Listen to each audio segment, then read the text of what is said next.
자, 오늘 일사 말씀은 창세기 32장에서부터 34장까지 함께 말씀을 살펴보고자 합니다.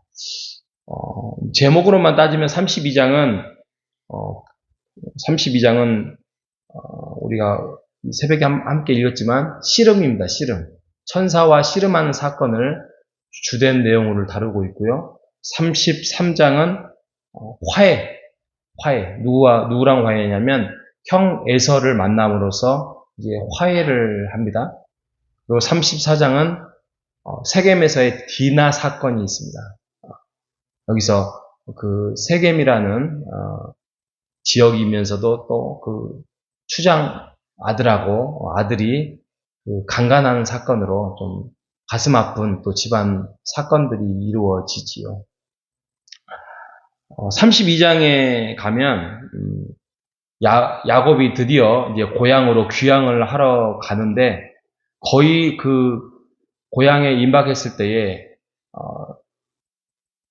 야곱의 자녀들과 함께 돌아오는데 그 반가워서 형이 맞이를 합니다. 근데 맞이를 하는데 400명이 온대요. 군대랑 함께 400명이. 그러니까 이게 뭐가 이상하잖아요. 동생이 오는데 400명이 온다는 게 말이 안 되지요. 그래서 두려움에 떨게 됩니다. 정확하게 이것이 에서가 야곱을 잡으려고 400명을 풀고 오는 건지 아니면 그만큼 반가워서 그 자기의 수하들을 이끌고 오는 건지는 정확하게 나와 있지는 않습니다. 성경에. 근데 모르긴 몰라도 반가움의 표현일 수 있습니다. 왜냐하면 에서가 아무런 만남으로서의 아무런 액션이 악한 행동이 나와 있지 않습니다. 그냥 세상 말로 말하면 굉장히 쿨합니다. 20년 전에 그 사건에 대해서 그렇게 치졸하게 행동하는 모습이 나와 있지 않습니다. 물론 이것은 이제 성경 해석하는 사람들은 하나님이 바꾸셨다 마음을 이렇게 말하는 사람도 있습니다만 저는 이 부분에 대해서 야곱이 지은 죄가 많잖아요. 지은 죄가 많으니까 언제나 그런 속담 있잖아요. 죄를 때리는 사람은 잠을 못 자도 맞는 사람은 편하게 잔다. 야곱이 두려움을 떨죠. 그러니까 어떤 상황과 어떤 사건 속에서 문제가 생기더라도 내가 과거에 이런 행동을 했는데 하나님이 그래서 나를 이렇게 만드나 보다. 우리에게도 그런 죄책감이 있는 것처럼 지금 야곱에게도 그런 두려움이 엄습해 옵니다.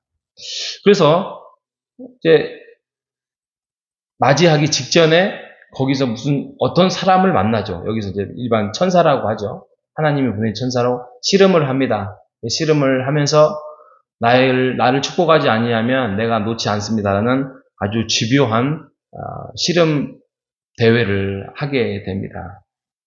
근데 하나님의 천사라는 말은 영적인 존재고 영적인 존재라는 말은 능력이 우리와는 인간과는 비교할 수 없을 정도로 있다는 거죠. 그런데 야곱이 그걸 붙들어요. 야곱이 씨름에서 천사와 해서 이길 수 있을까요? 못 이깁니다. 영적인 존재 천사라니까요. 천사. 하나님을 대표하는 천사인데 이길 수 없습니다. 그런데 성경을 그것을 조금 이제 의인화라는 말보다는 조금 상징적으로 표현을 합니다. 먼저는 허벅지 관절을 상하게 합니다. 그래서 평생 야곱이 절름발이로 삽니다. 그 말은 이제는 도망갈 수도 없고 이제 자기의 뜻대로 살 수 없다는 말이죠. 두 번째로는 이름을 바꿉니다. 씨름에서 이겼다고 이름을 바꿔줍니다. 그럼 이름을 바꿔주면 예를 들면 이철민에서 무슨 이영광 이렇게 이름을 바꿔줘야 되지 않겠습니까? 하나님하고 다루어서 이겼다 하니까 근데 이영광이 아니라 이똥개 이렇게 이름이 바뀝니다. 이게 무슨 말이냐면 이스라엘이라고 야곱이 이스라엘로 바뀌었다는 말은 이스라엘이란 뜻이 뭐라고 합니까?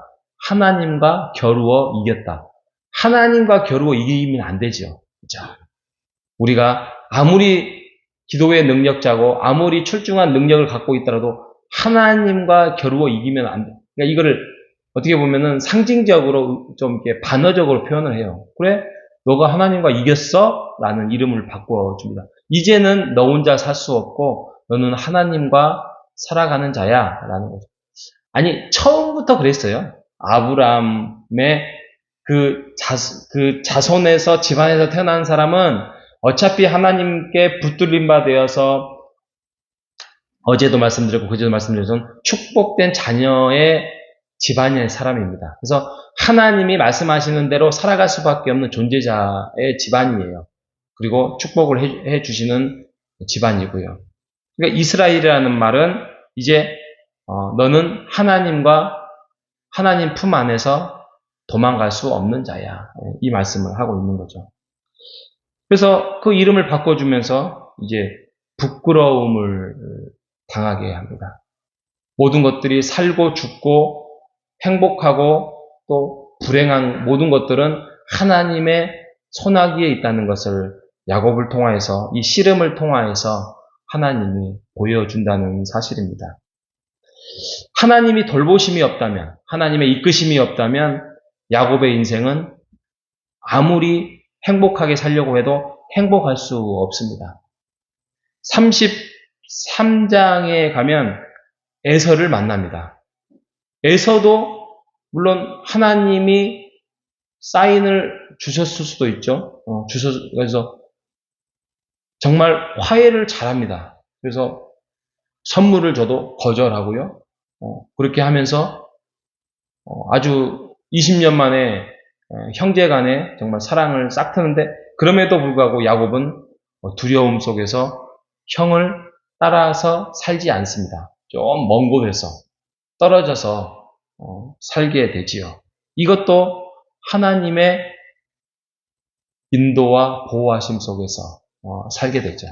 34장으로 가면 디나 사건이 있습니다. 뭐 여러 가지 상황도 뭐 해석할 수 있지만 디나 사건을 보면서 문제 해결의 방법들을 한번 살펴보십시오.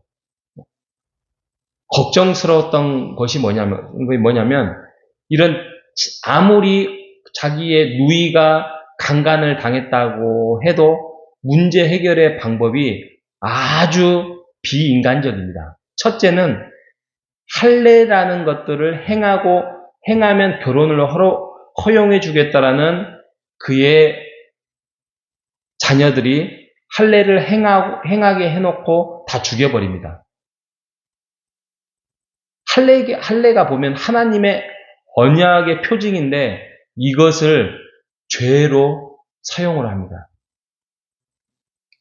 이거는 야곱이 평생 동안 속임수로 살아왔었던 그러한 인생의 모습을 자녀들도 그대로 답습해서 나타낸다는 거죠. 야, 죄가 그렇게 무섭습니다. 하나님 앞에 죄를 짓고 회개하고 끝날 수도 있는 부분이 있지만 그 잘못된 문제점에 대해서는 자녀들 또한 답습하는 경우가 참 많습니다. 그래서 우리가 늘 조심해야 되고 하나님 앞에 부끄럽지 않는 그러한 모습으로 살아가야 할 것입니다.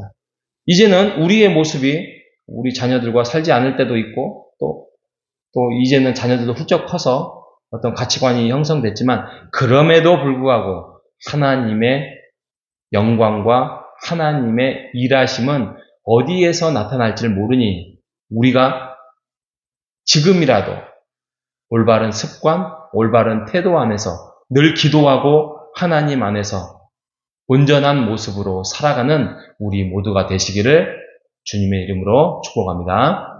하나님 감사합니다. 야곱의 인생을 통하여서 20년 동안 외지에서 부모를 떠나서 살아왔었던 야곱의 모습이 고향으로 돌아오면 모든 문제가 해결된 것 같이 보이지만 이제 우리가 성경을 통하여서 알겠지만 이제 또 시작입니다. 하나님, 야곱이 씨름을 통하여서 이제는 더욱더 육체적으로 또 상징적으로 부끄러운 존재가 되었지만 그것이 육신적으로는 부끄러워 보일 수 있지만 하나님이 더 크게 동행하고 인도한다는 사실을 우리가 오늘 말씀을 통하여서 배웠습니다.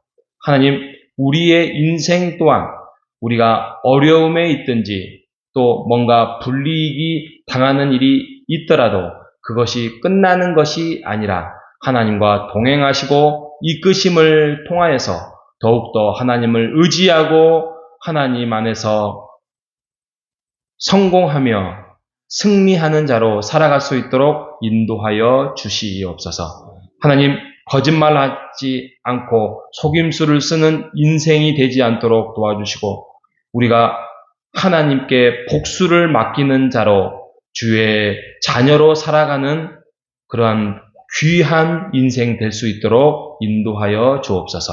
살아계신 예수님의 이름으로 기도합니다. 아멘.